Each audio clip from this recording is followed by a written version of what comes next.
कृष्णा, राधे राधे। और देखिए आपका जो सेकंड ब्लॉग है वो मैं अब बना रही हूँ। तो चलिए एक बार ये जो स्वप्न है ये बहुत ही मैं कहूँगी बहुत बहुत बहुत दर्द वाला स्वप्न प्रभु ने दिया, और उसमें जो संदेश था वो भी बहुत अकल्पनीय कह सकते हैं आप। कि इसमें ये था कि कुछ समय पहले मैं ये सोच रही थी कि मेरे पास ये भी विग्रह है, ये भी विग्रह है, मेरे पास भगवान आ गए। मतलब हम लोग ये सोच लेते हैं कि ठीक है हम जाएंगे एक शॉप पे और वहाँ से एक विग्रह अपने लिए लेके आ जाएंगे, क्योंकि प्रभु की जितने भी विग्रह हैं वो इतने सुंदर होते हैं कि हर इंसान को लगता है कि हमारे पास सारे विग्रह होने चाहिए। तो एक बार मैं बहुत ज़्यादा ना काफ़ी समय से मैं ये सोच रही थी कि ये विग्रह कैसे बनते होंगे। आप समझिए, आप मेरी बात समझना।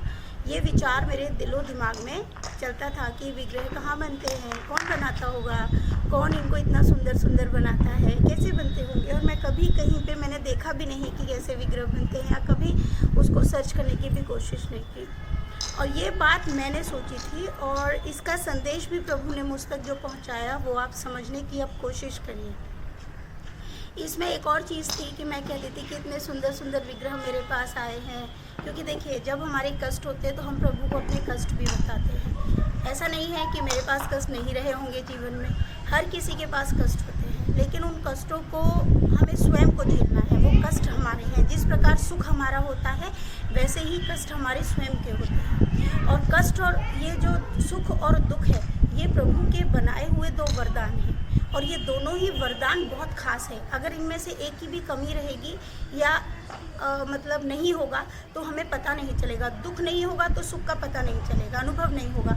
अब कुछ लोग कहते हैं कि दुख ज़्यादा है हमारे पास, सुख कभी मिला ही नहीं। तो देखिए ऐसा नहीं है, जीवन अभी आपने देखा नहीं है, पूर्ण जिया नहीं है। सुख ज़रूर मिलता है, ऐसा नहीं है कि सुख कभी ना मिला हो। हाँ, ये सारी चीज़ें डिपेंड हमारे प्रारब्धों पे करती हैं। तो इस बात को हमेशा ध्यान रखें। जितने भी भक्त हैं वो इस बात को समझते होंगे कि हमें एक ही जन्म के हमें सारे के सारे पुण्य नहीं मिलते हैं। हमें ये जन्म में पता चल गया कि हमें दुख इतने मिल रहे हैं, तो इसका मतलब है कि हमारे पिछले जन्म अच्छे नहीं रहे होंगे। ज़रूर कुछ ना कुछ ऐसी गलतियाँ की हैं कि जिसका हमें भुगतान किसी भी रूप में हो सकता है। किसी के पति परेशान कर दे, किसी की सासू माँ, मतलब डिफरेंट टाइप, किसी के बस बेबी नहीं है, कुछ ना कुछ ये सब प्रारब्ध है दुखों के। अब दुख कैसे मिलेगा, कहीं कुछ बच्चा बात नहीं मानता है, ये सारे जो दुख हैं ये कारण है। ये क्यों है? क्योंकि सबके पास सेम दुख नहीं होता है, सबके पास डिफरेंट दुख है। जैसे हमने कर्म भोगे होंगे हमें उसी के अनुसार आज भोगना पड़ रहा है। सबसे पहली बात तो ये है। बहुत सारी मेरी महिला मित्र बहुत परेशान हैं, और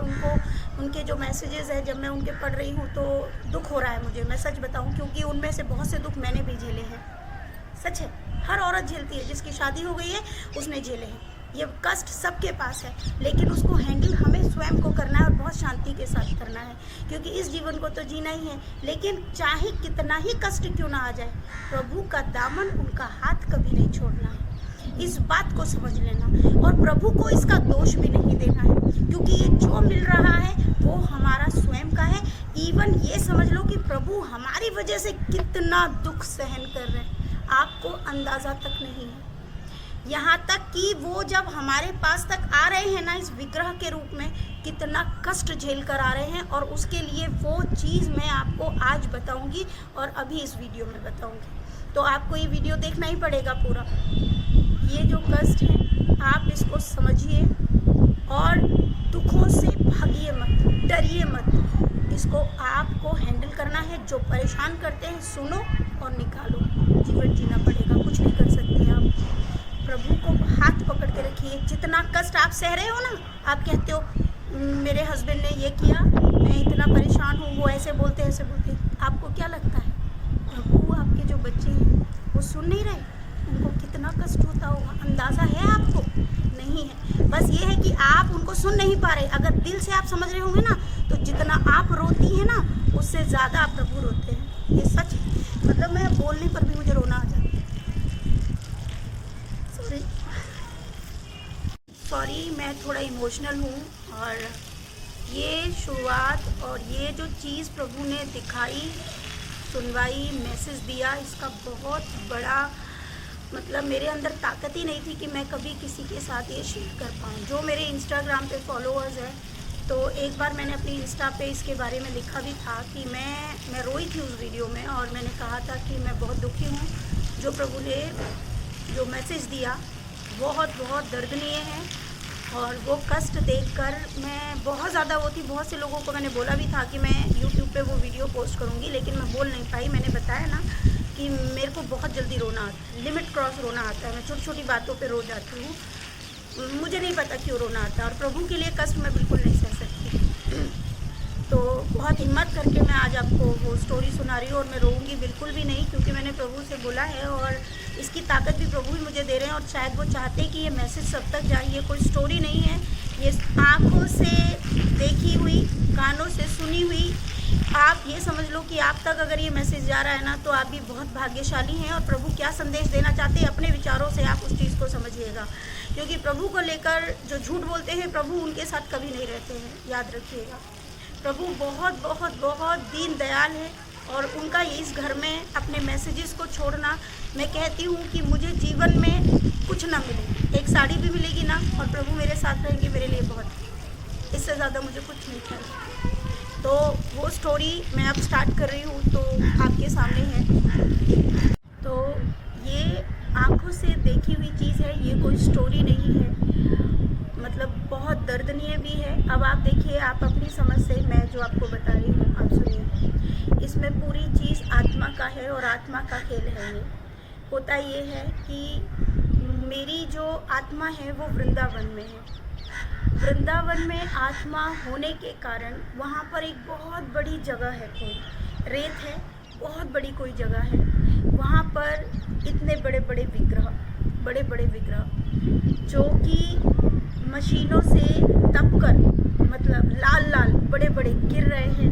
कहीं पर एक व्यक्ति उनको उठा रहा है चिमटे से, किसी को पानी में डाल रहा है, किसी को चलनी और हथौड़े जो होते हैं जिससे घिसते हैं, उससे उनको घिसा जा रहा है। वहाँ पर एक नज़र पड़ती है, जो एक व्यक्ति होता है जो उनको लाड़ भी कर रहा है और उनको घिस भी रहा है, रो रहा है और उनको घिस रहा है। दूसरी तरफ मेरी आत्मा देखती है कि एक उस कारखाने का जो मालिक है वो कहता है कि मेरे कारखाने में तो ये व्यक्ति ताला लगवा देगा, इस तरह से रोएगा तो मेरे विग्रह तो जाएंगे नहीं कहीं पे, इनमें प्राण आ जाएंगे।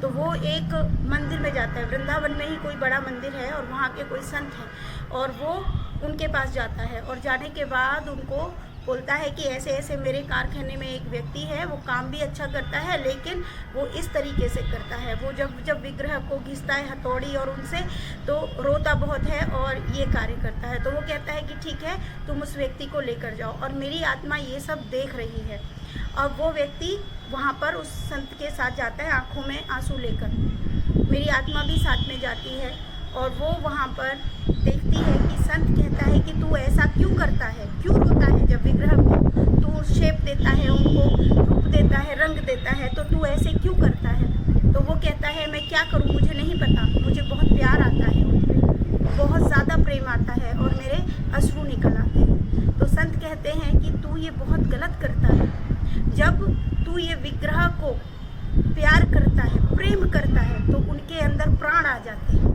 और जब प्राण आ जाते हैं तो तुम प्राण आए हुए विग्रह को हथौड़े और छलनी से घायल करता है। और तो वो संत कहते हैं कि प्रभु को जब हम प्रेम करने लगते हैं और भक्त के बुलाने पर इतना कष्ट, इतना असहनीय कष्ट वो सहते हैं, और तब वो हमारे घर तक आते हैं। और भक्त क्या कहता है, प्रभु ने हमारे लिए क्या किया। आप सोचिए, ये विग्रह आ रहे हैं, जो बताते होंगे, मुझे तो मैसेज मिला, आपको क्या मैसेज मिला, आप सोचिए कितना प्रभु कष्ट सह रहे हैं, हथौड़ों का, छलनी का। आज भी हम कितनी चीज़ें मतलब करते हैं, घर वाले सुनाते हैं, ये सब क्या है, ये सब, इस सपने का क्या मतलब आपको निकलता है, आप खुद सोचें, विचार करें, क्योंकि इस सपने को पूर्ण रूप से बताने की हिम्मत मुझ में नहीं है। मैं इतना ही बता पाई, ये बहुत बड़ी बात है, बहुत बड़ी बात। लेकिन आप खुद अंदाज़ा लगाइए प्रभु भक्तों से कितना गुना कष्ट सहते हैं। और भक्त क्या कहते हैं, हमारे लिए प्रभु ने क्या किया, क्या करे इससे ज़्यादा। आप बताइए, कर्म हमने किए, प्रभु ने बुद्धि हमको दी, सब कुछ किया, न जाने हमने कौन कौन से कर्म करके आए। और आज अगर दुख झेलना पड़ रहा है तो फिर भी हम दोष भगवान को दे रहे हैं। भगवान को हमने घर में रखा हुआ है, घर के सदस्य आपको गाली देते हैं, तो क्या आपको अंदाज़ा है कि वो गालियाँ प्रभु को भी तो मिल रही है? क्या ये कष्ट नहीं है? कष्ट नहीं है, ये जीवन है, ये जीवन लीला है। यही तो संघर्ष है और यही जीवन है। और इस जीवन में प्रभु को समझने की जिसने भूल की, उसको इस जन्म में नहीं, अगले जन्म में फिर भूलना, मतलब फिर से भोगना पड़ेगा। समझिए, प्रभु हमारे लिए दौड़कर कहाँ कहाँ से क्या क्या कष्ट आज तक सहते आ रहे हैं, हमको सिर्फ देते आ रहे हैं। और हम सिर्फ भोग विलासिता चाहते हैं उनसे। सब भोग विलासिता चाहेंगे तो कष्ट कहाँ जाएंगे? जो लीला है, जो बुद्धि दी, उसका इस्तेमाल कौन करेगा? जब सब कुछ प्रभु यूं करके कर देंगे, हम किस लिए हैं फिर तो हम जीव जंतु बेटर है।